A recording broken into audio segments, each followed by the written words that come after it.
दोस्तों, जीवन में ना कुछ करनी होती है मनुष्य की, कुछ कर्म गति होती है। करनी कुछ कर्म गति जीवन के में सर इस तरह जीवन व्यतीत होता रहता है लोगों का। एक छोटी सी प्रस्तुति दोस्त। एक बार भोलेनाथ मां पार्वती के साथ भ्रमण कर रहे थे। मार्ग में एक दंपत्ति अपने बच्चे को चुप कराने में लगे थे। वो भूखा था और खाने के लिए कुछ मांग रहा था। वो बच्चा उस दंपत्ति की गरीबी और दयनीयता से द्रवित होकर पार्वती ने भोलेनाथ से कहा, आप सामर्थ्यवान हैं, इनके लिए ऐसा कुछ क्यों नहीं कर देते जिससे इनकी दरिद्रता समाप्त हो जाए। भोलेनाथ ने कहा, तुम बहुत भोली हो प्रिय, मैं क्या कर सकता हूं।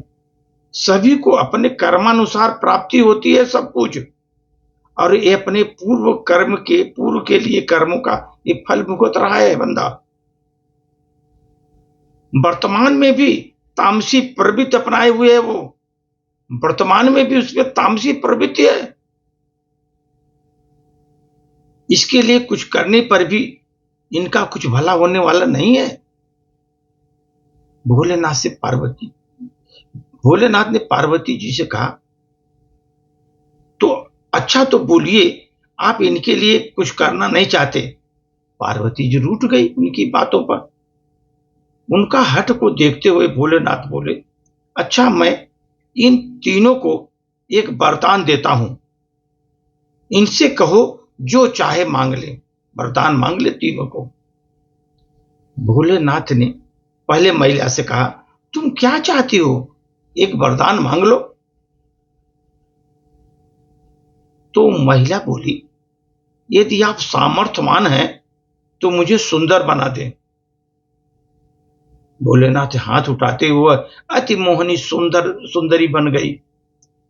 उधर घोड़े पर एक सुंदर राजकुमार आते ही जब उसने देखा तो मन में विचार किया कि इस दरिद्र पुरुष के साथ रहने तो अच्छा है ये राजकुमार के साथ चली जाए। राजकुमार भी उस महिला की सुंदरता पर मोहित हो गया, उसे पाने को आतुर था।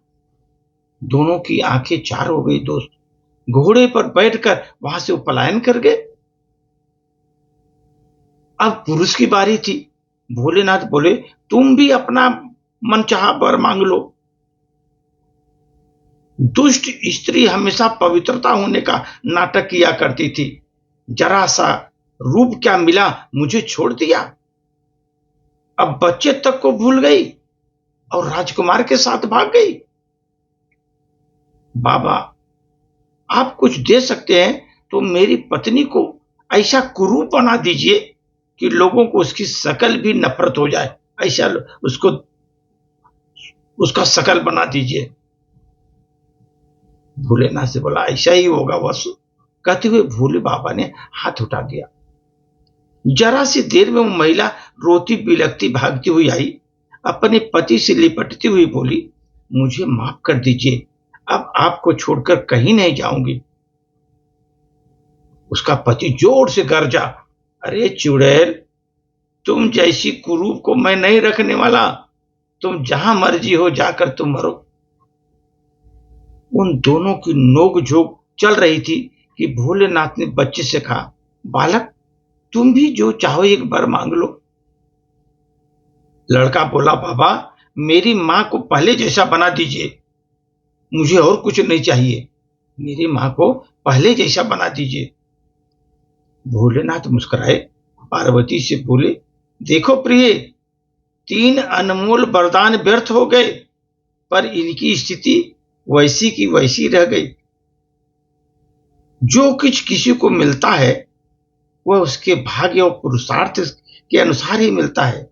भाग्य और पुरुषार्थ के अनुसार ही मिलता है। कुछ करनी होती है, कुछ कर्म गति होती है। दोस्तों, कर्म और भाग्य, लोग कहते हैं ईश्वर सबका भाग्य लिखता है। ईश्वर सबका भाग्य लिखता है। अगर ऐसा होता तो परमात्मा सबका भाग्य बहुत ही अच्छा लिखता और दुनिया में किसी को कोई दुख ही नहीं होता, सबको अच्छा अच्छा लिखता। परंतु ऐसा नहीं है। ईश्वर हर किसी को कर्म रूपी एक कलम दी है, कर्म रूपी एक कलम दी है जिसके द्वारा वो अपना भाग्य स्वयं लिख सकता है। भगवान ने कर्म रूपी एक कलम दी है सबको, जिसके द्वारा अपना भाग्य वह स्वयं लिख सकता है, स्वयं लिख सकता है। धन्यवाद।